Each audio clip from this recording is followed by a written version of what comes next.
Hello दोस्तों, नमस्कार। मैं चंदन राय एक बार फिर हाजिर हूं आप सबके बीच और एक वीडियो पड़ चुका है। आप देख सकते हैं, जो आप डिस्क्रिप्शन में ही देख सकते हैं या फिर आपने टाइटल देखा होगा तो आपको मालूम चल गया होगा कि आज का वीडियो किस टॉपिक पर है। तो हिंदी का उद्भव और विकास लेके हम लोग हाजिर हो रहे हैं। पार्ट 2 है और इसके कम से कम 5 पार्ट आप लोगों तक मैं अपलोड करने का प्रयास करूंगा। लेकिन एक आप लोगों से वादा चाहता हूं, अगर आप वीडियो को प्यार देंगे, ढेर सारे उसको लाइक देंगे, उसको जो है देखेंगे। आप लोगों की एक शिकायत है कि आप लोग वीडियो पूरा शायद नहीं देखते। देखिए, जब तक वीडियो पूरा आप नहीं देखते हैं आपको पूरी नॉलेज नहीं मिलती है। तुरंत देख के आप स्किप करते हैं, आपको कोई फायदा नहीं होगा। और एक ऐसा वीडियो, देखिए, अगर हम कोई चीज़ें पढ़ते हैं, मान लीजिए हम अलजेब्रा पढ़ रहे हैं, तो हो सकता है कि वो उसी क्लास के लिए इंपॉर्टेंट हो या उतने इंपॉर्टेंट आगे चल के ना हो, या हम कोई ऐसा टॉपिक पढ़ रहे हो जो सेम क्लास के लिए इंपॉर्टेंट हो। लेकिन जो ये टॉपिक लिखा गया, आप क्वेश्चन देख सकते हो, 10 क्वेश्चन आपके सामने हैं। ये 10 क्वेश्चन आप यूपी बोर्ड में भी आएंगे, पिछली बार बोर्ड एग्जाम्स में आ भी चुके हैं। यूपी टेट का एग्जाम दोगे, आप किसी भी टेट का एग्जाम दोगे वहां आपको मिलेंगे। आप सीटेट देने जाओगे वहां आपको मिलेंगे। आप बीटीसी का एग्जाम देने जाओगे सेमेस्टर का, या बीएड का एग्जाम देने जाओगे, वहां पर भी ये सारे क्वेश्चन आपको मिलेंगे। या फिर आप अदर एग्जाम्स की तैयारियां करते हो तो वहां पर भी आपको ये क्वेश्चंस मिलेंगे। तो वीडियो को ध्यान से देखिए, कॉपी पेन लेके बैठ जाइए और सारे प्रश्नों को नोट डाउन करते हुए चलिए, क्योंकि आप जब नोट करते चलेंगे तो प्रश्न आपको याद होता भी चलेगा। अब बहुत समय ना गंवाते हुए स्टार्ट करते हैं इस वीडियो को। तो पहले वीडियो में जो पार्ट 1 था उसमें मैंने 10 क्वेश्चन आपको बताए थे। एक बार फिर आज आप सबके बीच 10 क्वेश्चन लेके उपस्थित हुआ हूं। तो शुरुआत करते हैं कि गांधी जी ने राष्ट्र कवि की उपाधि किसे दी थी। ऐसा कौन सा कवि था जिसको महात्मा गांधी जी ने क्या कहा था, राष्ट्र कवि कहा था, जिसे हम मानते हैं, जिसे हम बहुत कुछ एक्सेप्ट करते हैं, उसको हम कोई ना कोई नाम दे देते हैं। वैसे महात्मा गांधी जी ने, महात्मा गांधी कौन थे ये बताने की जरूरत तो है नहीं। महात्मा गांधी जी ने किस कवि को राष्ट्र कवि कहा था, तो ये बहुत ही फेमस कवि थे, बहुत ही महान कवि हैं। आप लोगों ने जरूर नाम सुना होगा। जिन लोगों ने सुना हो कमेंट करके बताइए, नहीं तो इसका उत्तर बताने जा रहा हूं कि मैथिली शरण गुप्त। आप लोगों ने नाम सुना होगा, मैथिली, क्या नाम है, मैथिली शरण गुप्त। मैथिली शरण गुप्त को जो गांधी जी हैं राष्ट्रपिता, उन्होंने क्या कहा था, उन्होंने राष्ट्र कवि कहा था। अब आपको बताना है कि डिप्टी राष्ट्र कवि किसे कहते हैं। ये आपका जो है आज का प्रश्न है कि डिप्टी राष्ट्र कवि किसे कहते हैं, कमेंट बॉक्स में बताइए। हिंदी नए चाल में ढली, हिंदी नए चाल में ढली ये कथन है, ये किस जो है कवि का, किस लेखक का कथन है, आपको ये बताना है। एक हिंट मैं आपको देना चाहूंगा, जो ये कवि हैं, जो लेखक हैं, जो भी हैं, इनकी उम्र बहुत कम, ये केवल 35 वर्ष, इनकी आयु क्या थी, 35 वर्ष ये जिए थे। और इस 35 वर्ष में इन्होंने बहुत सारी ऐसी रचनाएं की हैं जो अमिट छाप छोड़ के गई हैं। तो भारतेंदु हरिश्चंद्र जी का नाम आप लोगों ने सुना होगा।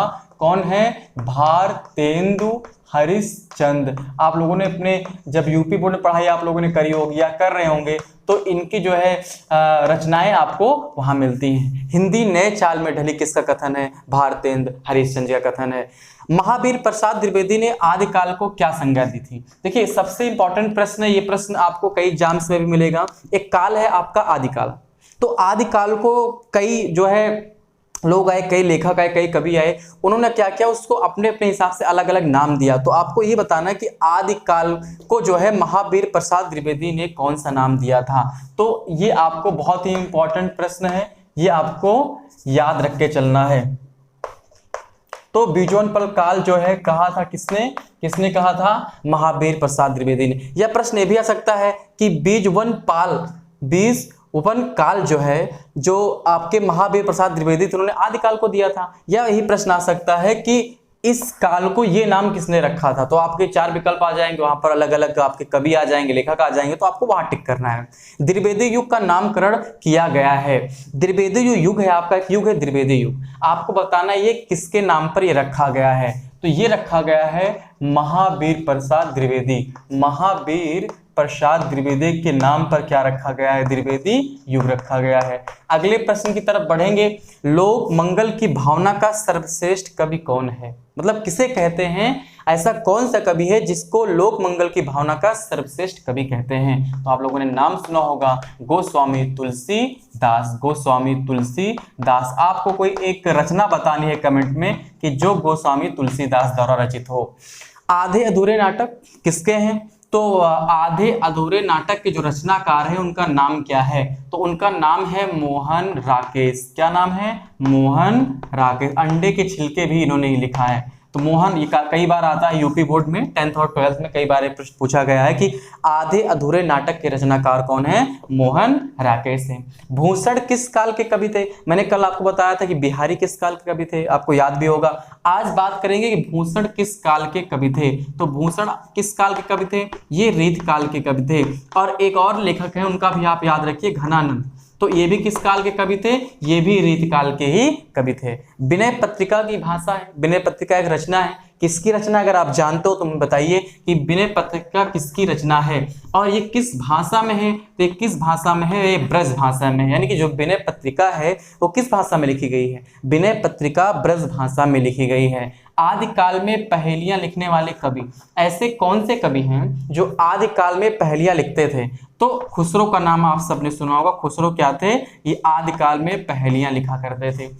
और आज का लास्ट क्वेश्चन क्या है कि आदिकाल के लिए वीर गाथा काल नाम किसने दिया है? तो मैंने आपको बताया, यहाँ पर आप देख सकते हैं कि महावीर प्रसाद द्विवेदी ने आदिकाल को क्या नाम दिया था। तो यहाँ पर क्या कह रहे हैं कि आदिकाल को वीर गाथा काल किसने कहा था? तो मैंने आपको बताया कि आदिकाल के कई अलग अलग नाम रखे गए हैं। तो किसने कहा था? आपने नाम सुना होगा, कल भी चर्चा हुई थी, आचार्य रामचंद्र शुक्ल।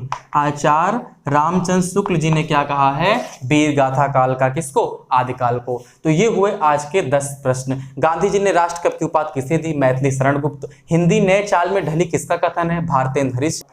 महावीर प्रसाद द्विवेदी ने क्या संज्ञा दी थी? तो बीजोपन काल कहा था। याद रखिएगा, द्विवेदी युग का नामकरण किया गया है महावीर प्रसाद द्विवेदी के द्वारा। लोक मंगल की भावना का सर्वश्रेष्ठ कवि कौन है? गोस्वामी तुलसीदास। आधे अधूरे नाटक किसने लिखा है? मोहन राकेश ने। भूषण किस काल के कवि थे? रीत काल के। घनानंद भी रीत काल के कवि थे। विनय पत्रिका की भाषा है ब्रज भाषा। आदिकाल में पहेलियां कौन लिखता था? खुसरो लिखते थे। और आदिकाल के लिए वीर गाथा काल नाम किसने दिया था? आचार्य रामचंद्र शुक्ल ने। तो ये थे हिंदी पार्ट 2 के आज के 10 क्वेश्चन। और जल्दी मिलते हैं आपको एक नए वीडियो में। तब तक के लिए चैनल को सब्सक्राइब करिए, वीडियो को शेयर करिए और लाइक भी करिए। धन्यवाद।